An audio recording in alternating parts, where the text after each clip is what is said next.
सी UPSC हो या मैंने जीपीएससी क्लियर किया, क्लास 1 गुजरात में रैंक 34 था, यूपीएससी क्लियर किया, rank 570, IPS, becoming the youngest IPS of Gujarat at such a early age, and then people come to you and बोलते हैं आप बहुत नसीबदार है।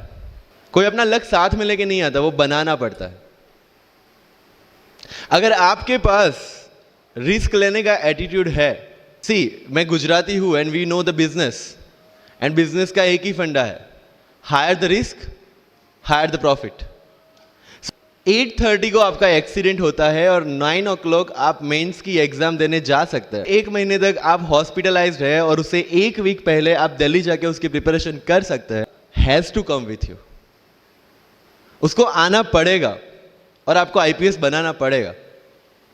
लोग बोलते हैं कि एक्सीडेंट के बाद आप जाके आए एंड ऑल, तो मेंस मेरा था, सुबह GS3 का पेपर था, 8:30 को मेरा स्कूटी स्लिप हो गया, मेरा लिगामेंट इंजरी हो गया, लेफ्ट हैंड में इंजरी था, सीट से ब्लीडिंग हो रहा था। लेकिन मेरे पास 2 ऑप्शन थे।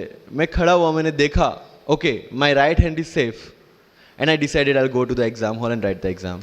मेरे पास 2 ही ऑप्शन थे, या तो मैं वहां से उठ के रोने लगूं, यार मेरे साथ ही ऐसा क्यों हुआ, मेरा एक्सीडेंट हो गया, मेरा मेंस खराब हो गया और हॉस्पिटल जाओ, या दूसरा ऑप्शन था कि मैं देखूं कि मैं 3 घंटे और सर्वाइव कर सकता हूं। हाँ कर सकता हूं। मैं मेंस के लिए एग्जाम हॉल में गया, फोटोग्राफ्स लगे हैं, सर ने जैसे बताया कि जितने भी इंसान सक्सेसफुल हुए, अगर आप उसकी लाइफ स्टोरी देखेंगे, एक मोमेंट आता है जहां पे वो इंसान की जो स्ट्रगल है वो पीक पे हो जाते हैं। आपको डिसाइड करना है कि आपको वहां से यू टर्न लेना है या आपको वहां से आगे निकलना है। इन सब लोगों ने डिसाइड किया कि उनको वहां से आगे निकलना है। सक्सेस उन्हीं को मिलता है जो इस स्ट्रगल वाले मोमेंट से आगे निकलने की सोचते हैं।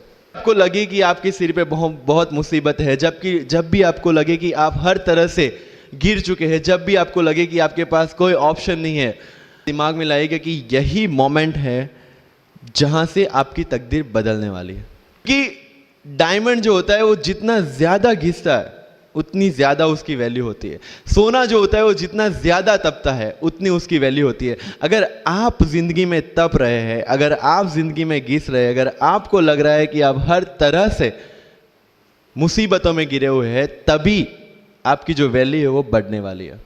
एटीट्यूड रहा है। लोग बोलते हैं कि तुम्हारी फाइनेंशियल कंडीशन ठीक नहीं थी, पापा इलेक्ट्रिशियन थे, मम्मी हाउसवाइफ थी, डायमंड के कारखाने में काम करती थी, उसके बाद उन्होंने मैरिज में रोटियां बनाने का काम किया पड़ा। लेकिन जब मुझे पूछा जाता है कि ऐसी कौन सी चीज है आपकी लाइफ में जो आप बदलना चाहते हो, एंड आई सेड नथिंग, क्योंकि वो चीजें नहीं होती मेरी लाइफ में तो शायद आज आपके सामने में नहीं होता। प्रॉब्लम्स है, अगर लाइफ में स्ट्रगल है, जैसे सर ने बोला है struggle is a part of life and I strongly believe in that. क्योंकि अगर हम दिल्ली में थे, मेरे दोस्त के साथ में निकला बाहर घूमने, चाहिए कोई मगजमारी नहीं, आराम से बैठते हैं पूरे दिन एसी वाले कमरे में, बहुत सारे पैसे हैं और कोई टेंशन नहीं, ऐसी लाइफ चाहिए मुझे।